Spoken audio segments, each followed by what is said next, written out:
The paper cord is kraft paper, and it's 3 strands that have been twisted together and waxed.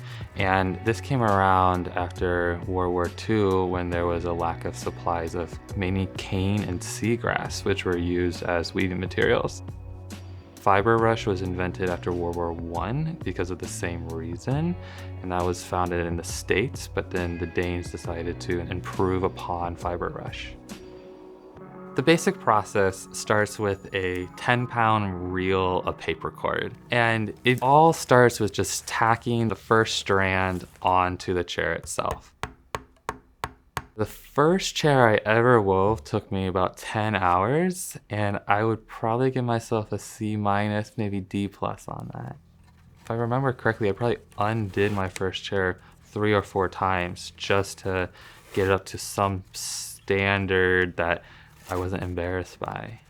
The challenging aspects of weaving starts first with being able to actually match the amount of rows that the chair is supposed to have. It can be very deceptive thinking that you've completed a chair, but you actually need to fit another 6 rows in there. And you don't learn that until you've nailed everything into place and you start to space out the rows at the end and you realize there's big gaps in your pattern. Here at Sparkle Barn, we have a nice workshop where we have plenty of tools to be able to prepare these chairs to be able to be woven. Some of the chairs that I appreciate working on are definitely going to be any that are made by Moeller.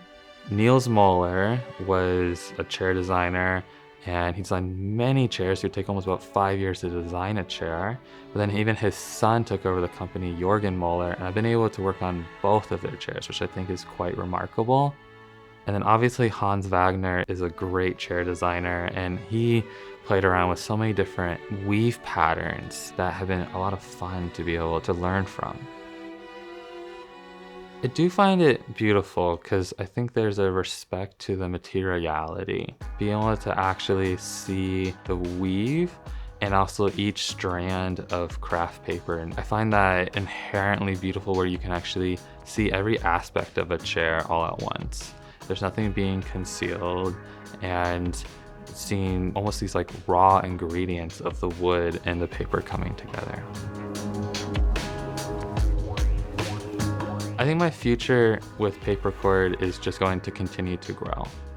There are chairs that I'm working on that are 50, 60, 70 years old that have had this material, and hopefully that inspires chairs of today to also use the material, and maybe working on a contemporary design or a new weave pattern so that this material isn't just forgotten about and thought about only a single moment of time, but something that can be used for generations.